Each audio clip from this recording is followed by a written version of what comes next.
Now, what you just saw in this diagram is the red line going up meant breakthrough pain, and when the red line came down, it was the breakthrough pain getting better. Our hope is that the pain is controlled and the line stays flat. Then we use what's called a short-acting pain medication to help this temporary breakthrough pain.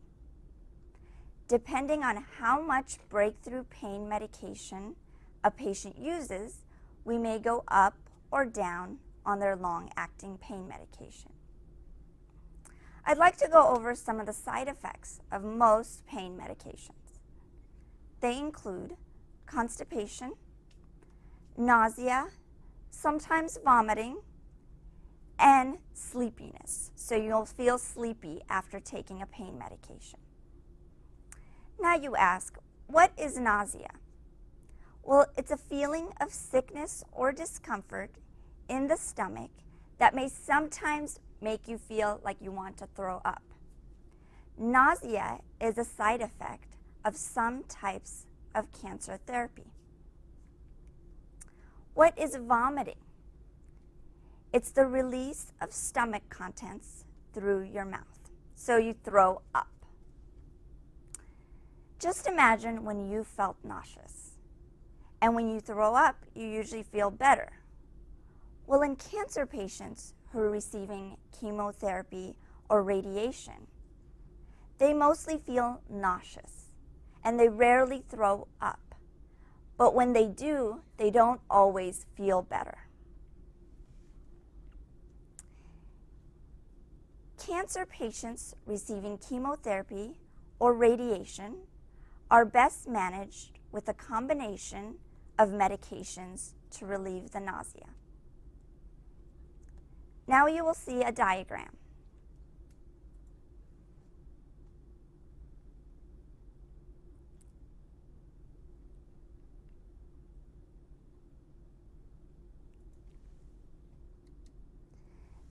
This diagram shows the different parts of the brain that can make you feel nauseous. Different medications work on different parts of the brain to either treat or prevent the nausea. So I'd like to go over the side effects of most of the nausea medications. They include headaches, they may cause some dizziness, and ironically, they may cause stomach upset. And overall, some can affect the sleep of a patient. Okay, I'd like to take a moment and go over an example that shows you what I do as a palliative care pharmacist. The example is a patient that I have been following. His initials are JF, and he's a 19-year-old male with a type of anemia which causes a decrease in his blood cells. This patient had a bone marrow transplant, which is a procedure where a healthy bone is transferred from a patient to one where a patient's bone marrow is not working properly. Now that may sound a little confusing, so I'd like to show you a diagram that can better explain that.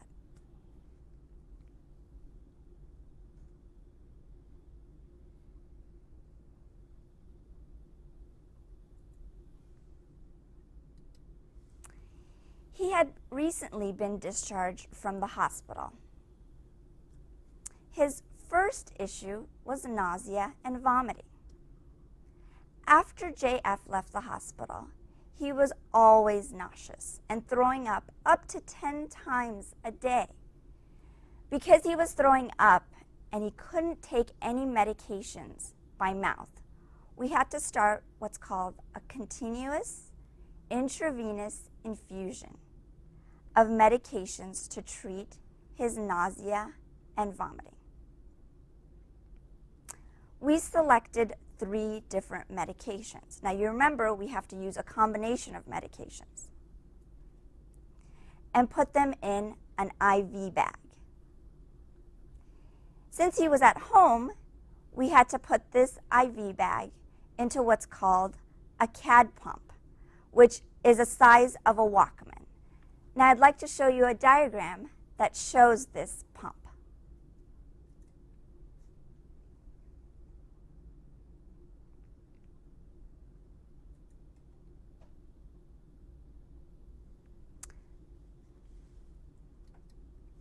The pump would continuously deliver medications to his body while he was at home, away from the hospital, and he would just be carrying this in a little pouch in his backpack. The bag in the pump had to be changed every 5 days by a nurse that would come and visit him in his home.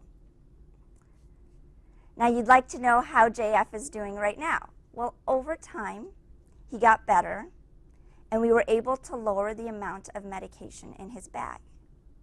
Now he takes medications for nausea by mouth only when he needs it. He doesn't take it all the time. His second issue was pain. He had severe pain in his lower back and knees. We started the patient on a long-acting and short-acting medication. Long-acting and short-acting pain medication. Over several weeks, we went up and down on this medication to have the most effect with the least side effects. His third issue was constipation. 2 medications were started to treat the constipation that is caused by pain medications. Over time, all his symptoms were well controlled, which, as I explained to you, that's what we hope for in palliative care. Over the 4 months, most of his medications were decreased, and most importantly, he was able to enjoy life. So, in summary, palliative care pharmacists actually see a patient. They see what kind of symptoms they're having, and they try to start managing those symptoms. They're able to prescribe medications to help with these symptoms. They're able to follow up to make sure that the patient is continuing to do well. And if not, they can make any changes as needed. So pretty much the possibilities are endless.